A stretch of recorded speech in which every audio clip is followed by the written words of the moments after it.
Você que está aí precisando de um milagre de Deus na sua vida, você precisa ouvir esse aconselhamento bíblico. Meus amados, eu quero falar com vocês sobre os momentos que antecedem uma cura, que antecedem um milagre.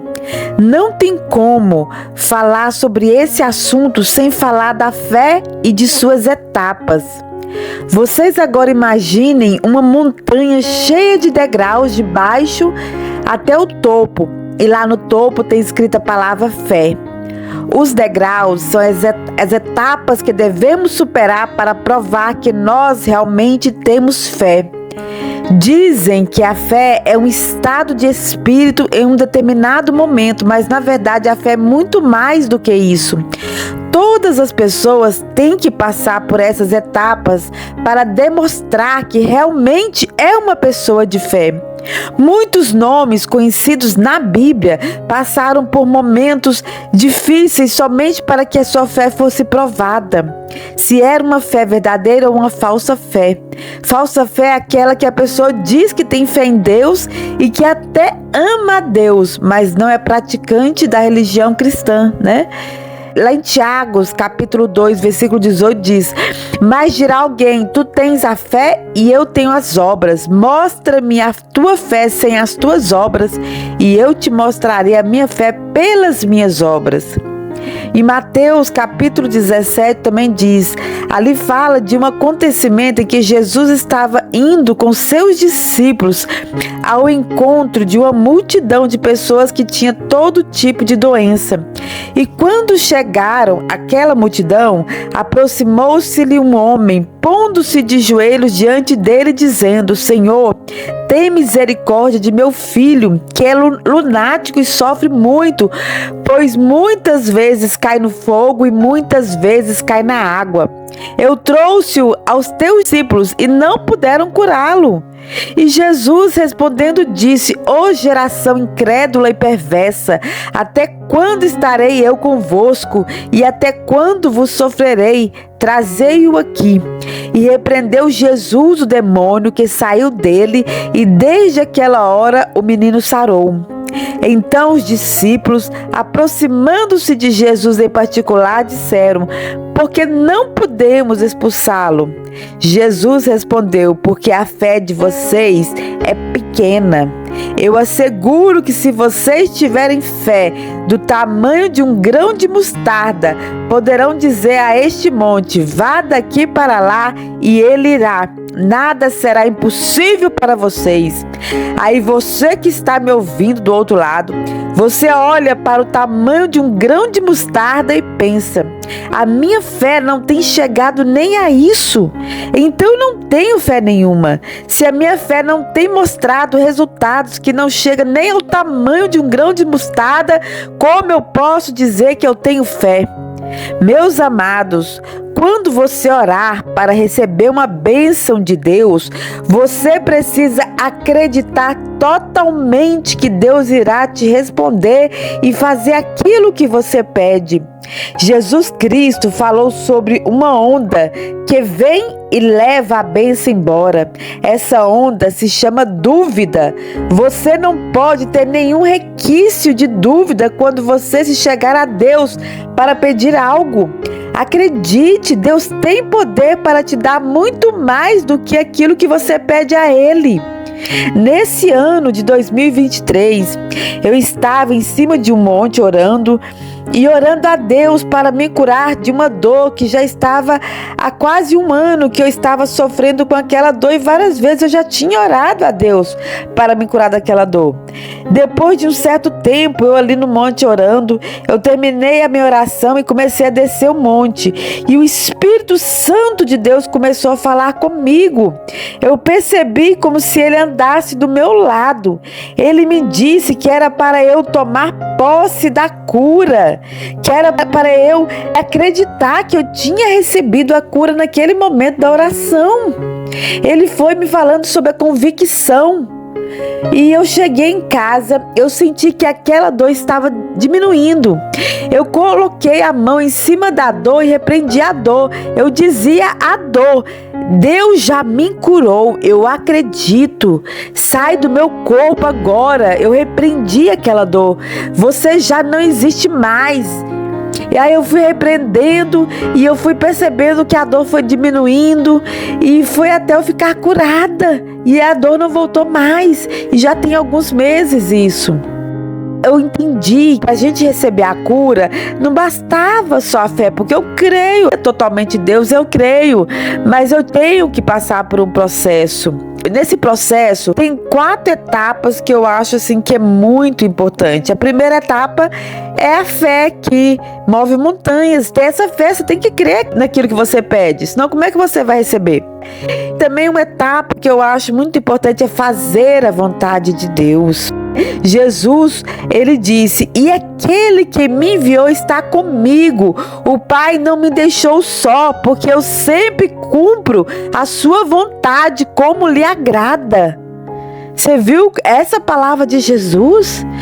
Quando Jesus orou sobre o túmulo de Lázaro, ele orando ali, a palavra do Senhor também diz que ele falou: Pai, obrigado porque tu me ouves, porque eu faço a tua vontade. Então é isso também, uma forma de você receber a sua cura, de você receber a sua bênção, é fazer a vontade de Deus. A outra é andar com Deus. A Bíblia falou sobre Enoque, falou sobre Elias. A Bíblia diz que eles andaram com Deus e agradaram tanto a Deus que Deus os levou para si sem provarem a morte. Então, amados, faça a vontade de Deus. E para fazer isso, você tem que se livrar do pecado. Eu vou falar um pouco sobre a vontade de Deus. O que é a vontade de Deus, né? O que você acha que é a vontade de Deus? O que Deus quer? O que a Bíblia diz que Deus quer de nós? A Bíblia diz que Deus quer que nós vivamos de uma maneira santa. A Bíblia diz: sem santificação ninguém verá a Deus. Deus quer que nós vivemos fazendo bem e nunca podem estar em conflito a nossa vontade com a vontade de Deus, com a opinião de Deus. Porque se a nossa vontade estiver em conflito com o que está na Bíblia, nós estamos pecando. Existe um ditado que diz assim: diga-me com quem tu andas e eu te direi quem tu és. Então, no andar com Deus, se a gente anda com Deus, a gente tem que mostrar frutos dignos de arrependimento. Dessa forma, não tem como você não ser curado. Não tem como Deus não te ouvir. Deus ouve até os teus pensamentos. Eu falo com você porque isso acontece comigo. Jesus disse: o reino dos céus é conquistado com esforço. Por que Jesus Cristo disse isso? Jesus sabia que viver em santidade não é nada fácil para quem vive na carne, mas também não é impossível. No livro de Jeremias, lá no capítulo 9, no versículo 24, diz: mas quem quiser se gloriar, glorie-se nisto, em compreender-me, em conhecer-me, pois eu sou o Senhor, e age com lealdade, com justiça e com retidão sobre a terra, pois são essas coisas que me agrada, declara o Senhor. Meus queridos ouvintes, como você pode compreender e conhecer a Deus, a não ser somente meditando e estudando na palavra dele, que é a Bíblia? Muitos dizem que na Bíblia tem muitas controvérsias, que a Bíblia foi escrita pelo homem. Essas 2 frases eu ouvi muito, demais, quando eu estava evangelizando as pessoas, e principalmente pessoas da minha família, quando eu comecei a evangelizar lá no ano de 1996. Deus honrou tudo aquilo que Ele me usou para falar com aquelas pessoas, porque elas passaram por momentos muito difíceis, momentos de luta, momentos de doenças que para a medicina elas estavam já com a cova aberta, mas elas me pediam oração e Deus me mostrava coisas concernentes àquela doença. Deus me mostra. Há alguns meses atrás um tio meu ficou internado com problema de coração, problema muito sério, na UTI, estava com água no pulmão e já mais de 80 anos de idade. Minha família já estava desesperada e eu estava fazendo um propósito no monte e me ligaram, me mandaram mensagem falando para me orar por ele, e lá Deus me revelou que ele ia ficar, a partir daquele momento que eu orasse, ele ia ficar mais 2 dias na UTI, e ele ia, depois de 2 dias na UTI, ele ia ficar 1 dia no quarto e ia ter alta. E eu peguei e falei para eles isso. Por que eu falei isso para eles, né? Não para ele, mas para a família, para minha família, para a esposa dele. Eu falei isso para eles, para que quando acontecesse, eles crescem em Deus, eles crescem na palavra de Deus, que foi Deus que deu a cura a ele. Ele não estava ainda curado, ele ainda estava grave na UTI. Mas eu falei isso para eles. E eles creram naquilo, e realmente aquilo que Deus me usou aconteceu. Ele teve a alta que Deus me falou, no dia que Deus me falou. Então muitas vezes eles me chamam para ir na casa deles para orar por eles. As mesmas pessoas que diziam que a Bíblia foi escrita pelo homem. É por isso, amados, que Deus ouve a oração do justo, daquele que anda com o Senhor. Nós não somos 100%, mas aquilo que chegar na nossa mão para fazermos, nós devemos fazer, e fazer com alegria no coração, para que tudo aquilo que nós pedimos ao Senhor venha se cumprir. A Bíblia relata que desde a caída do homem no jardim do Éden, Deus tem enviado profetas às nações para pregar contra o pecado. E eles dizem: se vocês não viverem do jeito que Deus quer, vocês vão perecer. No mundo, o que mais traz doenças não é a forma de comer, de beber, ou de dormir, ou de viver, mas é o pecado. O pecado criou até a morte. Em Romanos capítulo 5, versículo 12, está escrito: pelo que, como por um homem entrou o pecado no mundo, e pelo pecado a morte, assim também a morte passou a todos os homens, porque todos pecaram. Tem gente que eu já vi gente dizer assim: por que cai sobre mim a culpa do pecado de Adão? Aí você põe da pessoa: você peca? A pessoa diz: tem uns pecadinhos aqui, uns pecadinhos ali, né? Então é isso. Nós damos legalidade para que o mal age na nossa vida. E essa legalidade, ela vem através do pecado. Se você está doente, se você ora a Deus para receber uma cura e não recebe, se examine a si mesmo. Veja o que está errado na sua vida, o que está impedindo de Deus ouvir a tua oração, ou o que está impedindo a tua oração de chegar até Deus. E você vai ver, se você fizer isso, você vai ver o que Deus vai fazer na sua vida. Deus vai honrar cada palavra que sair da sua boca. E o pecado tem trazido muitas doenças, não só doenças da carne, mas doenças da alma: depressão, angústia, ansiedade, medos, brigas, inveja, e por aí vai. Por isso que diz que o pecado é a raiz de todo mal, e é mesmo. A doença somente vai acabar depois que o pecado foi exterminado. E quando falo de doenças, eu falo em geral. Tem pessoas que agem como se fosse dono do mundo. Tem a doença do orgulho, da soberba. Então, amados, devemos procurar viver segundo a vontade de Deus. E não tem como falar em ser justo diante de Deus sem falar na oração da intercessão. Essa é a oração que Deus mais ouve, que é quando nós oramos para o nosso próximo. Nesse tipo de oração, a bênção é dividida, recebe tanto a pessoa que recebe a oração, quanto o intercessor. A oração de Jó para os seus amigos é um exemplo disso. Em Jó 42:10 diz: mudou o Senhor a sorte de Jó quando este orava pelos seus amigos, e o Senhor deu-lhe em dobro tudo o que antes possuíra. Eu, como intercessora do Senhor, já passei muito por essa experiência. Às vezes eu estava doente, orava pelas doenças de outras pessoas para que Deus as curasse, e recebia cura tanto a pessoa quanto a mim. A misericórdia que nós praticamos a favor do nosso próximo, ela tem o poder contagiante de quebrar barreiras e até de mudar o coração de Deus. Quando o nosso Deus, por ira, falou a Moisés e disse que ia destruir a descendência de Abraão, e que de Moisés Deus faria uma grande nação. Moisés, movido de uma grande misericórdia, compaixão e de comprometimento, ele intercedeu por aquele povo e lembrou a Deus sobre a promessa que Deus tinha feito a Abraão. Isso está lá em Êxodo 32, versículo 9 ao 10. E as palavras de Moisés comoveram o coração de Deus. Esse é o poder da intercessão.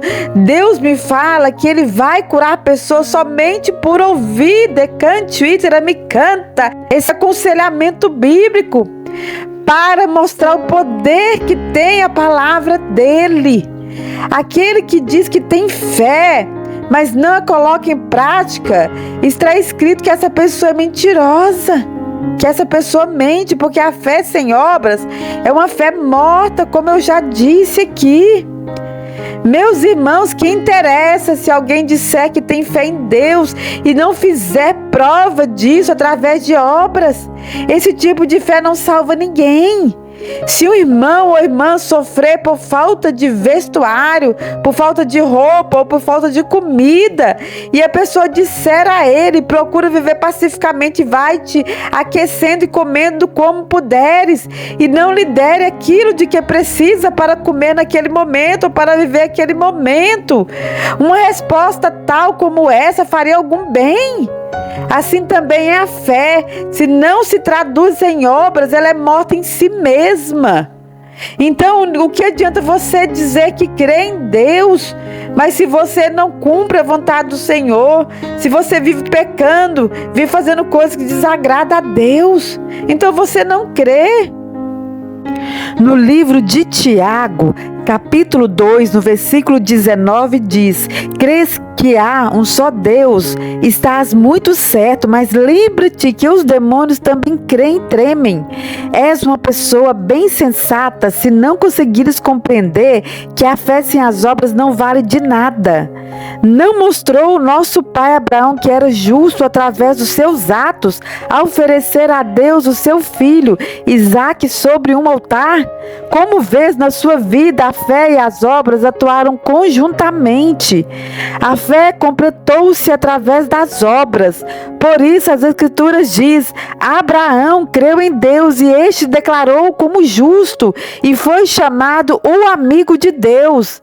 Estão a ver então que a pessoa é considerada justa aos olhos de Deus pelo que faz e não pelo que crê. Outro exemplo é Raabe, aquela mulher que era meretriz. Ela foi declarada justa por aquilo que fez, pois não teve medo de esconder os espias e ajudou a escaparem-se por outro caminho. Tal como o corpo está morto se não há espírito nele, assim também a fé sem obras está morta. Se você quer receber algo de Deus, então fuja do pecado. Eu conheço muitas pessoas próximas a mim que toda vez que faz um exame médico, se antes tinha uma doença, aparece 2, 3, 4 e aquela que tinha está pior. Mas são pessoas que vivem mentindo todo dia, caça confusão com todo mundo. E eu já preguei para elas muitas vezes, já preguei contra o pecado muitas vezes, mas elas fazem os mesmos pecados todo dia. Eu já até falei para elas, parece que o que eu falo com vocês entra no ouvido e sai pelo outro. Vocês vão para a igreja, vocês lá se parecem uma pessoa santa, fazem novena, chamam o padre, o povo para dentro da casa de vocês, fazem um culto no lar, acendem vela, mas quando sai daquele ambiente ali, parece que a pessoa vira outra pessoa, não é a mesma pessoa não. São pessoas de duas caras. E são pessoas tomadas pela doença. Diz que crê em Deus, mas não faz nada do que agrada ao Senhor. Parece que o pecado nelas virou algo como crônico. Então, amados, o que adianta essa pessoa buscar o Senhor? O que adianta essa pessoa fazer novena, fazer culto, fazer isso, fazer aquilo? Porque Deus não recebe mesmo. Porque os prazeres do mundo são mais fortes nelas, são muito mais fortes do que fazer a vontade do Senhor. Precisa se orar para dizer: Deus, me mostra o pecado daquela pessoa. Eu vejo na minha frente, só de olhar para o que a pessoa está fazendo. Então, amado, se você está com uma doença terrível, se um parente seu está, ou alguém que você conheça, se você já cansou de orar e nada acontece, então veja o que você tem feito para o Senhor. Examine-se a si mesmo. E você vai ver o que Deus vai fazer na sua vida. O Senhor vai libertar, o Senhor vai amarrar o mal. O Senhor não vai deixar mais o mal prevalecer na sua vida. Vocês se lembram que Jesus disse?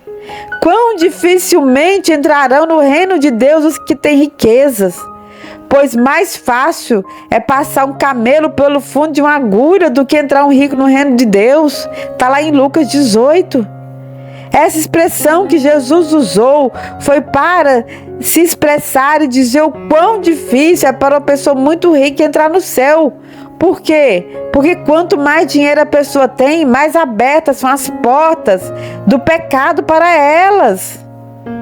Então, irmãos, para se chegar à cura total e libertação, o pecado tem que ser vencido na sua vida. Você precisa agradar a Deus. É igual quando nós agradamos o nosso Pai terreno. Assim devemos também agradar o nosso Pai celestial. Nós não devemos nos conformar com as tristezas do mundo. Nós não devemos nos conformar quando o mal prevalece. Há quase 7 anos atrás, eu fiz uma viagem. Eu acompanhei uma pessoa que ia fazer uma cirurgia de aneurisma. E o aneurisma estava em uma região do cérebro que tem muita veia. E o médico falou que era uma cirurgia muito arriscada, tanto que teve que assinar um monte de documento de alto risco, até mesmo documento de que o médico não estava responsabilizado sobre a morte daquela pessoa. E aí eu fui e Deus me mostrou que tinha realmente uma cova aberta para aquela pessoa e que era necessário que eu fosse, porque ia ser através de uma guerra espiritual, uma batalha espiritual pela vida daquela pessoa, pela alma daquela pessoa. E no início eu fui naquela viagem, a pessoa fez a cirurgia e no outro dia a pessoa teve 2 AVCs, porque quando o médico mexeu no cérebro, acabou atingindo outras veias e teve 2 AVCs, um isquêmico, outro hemorrágico e de forma gravíssima. Tanto que o primeiro médico que eu encontrei na UTI, ele me disse que dificilmente aquela pessoa ia sair viva dali, que ela estava em estado gravíssimo naquele momento e aquela pessoa colocou até minha fé em prática, porque ele falou que a pessoa dificilmente ia sair viva. Eu falei que a pessoa ia sair viva. E ele olhou para mim meio com deboche e falou: você parece uma pessoa de fé. Eu falei: eu sou, e o Deus que eu sirvo vai tirar ela viva daqui, porque da mesma forma que eu trouxe, ela vai sair. E quando eu saí daquela UTI, eu tinha um monte ali perto, eu comecei a ir para aquele monte. Eu passei 13 dias em cima do monte, ou dentro de uma igreja lá. Eu dormia 3 a 4 horas por noite. E a minha maior surpresa foi quando eu cheguei em uma grande igreja, conhecida no Brasil e no mundo todo. E eu pedi lá oração, para que aquelas pessoas me ajudassem em oração. E a resposta que eu via de todas é que Deus ia fazer a vontade dele. Se fosse para aquela pessoa ia sair viva, aquela pessoa ia sair viva. Mas se não fosse, era a vontade de Deus. Eu rejeitei aquelas palavras, porque a Bíblia diz que tudo que nós pedimos crendo, nós recebemos.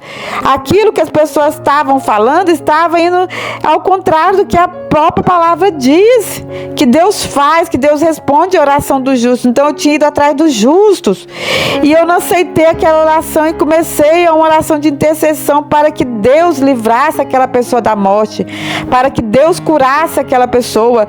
E eu fiquei tão tocada que eu mal dormia. Eu dormia 3 a 4 horas durante 14 dias. Eu dormia esse tanto de tempo. Tinha noite que eu não dormia hora nenhuma. Eu nem sei como eu fiquei bem, porque foi pela misericórdia do Senhor. E eu dirigia carro todos os dias. E Deus mudou aquela história daquela pessoa. Deus honrou a minha fé.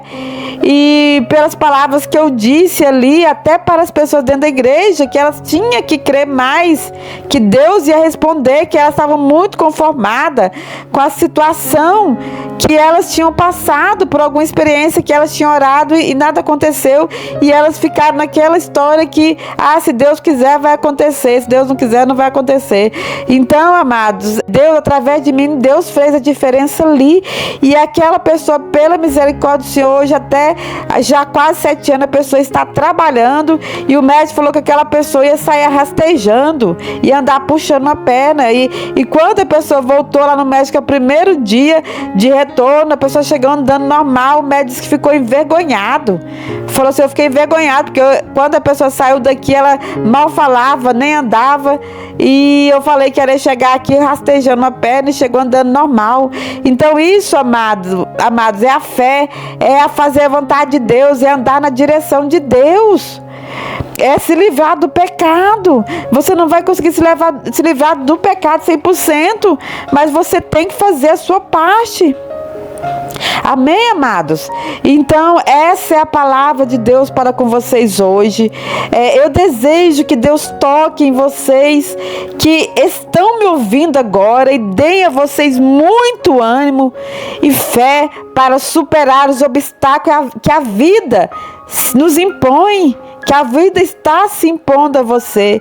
E viva segundo a vontade de Deus. Ande com Deus e você verá o que Deus vai fazer na sua vida e na vida daqueles que estão próximos a você, por amor a você, por amor à palavra dele. Deus vai honrar tudo aquilo que sai da sua boca.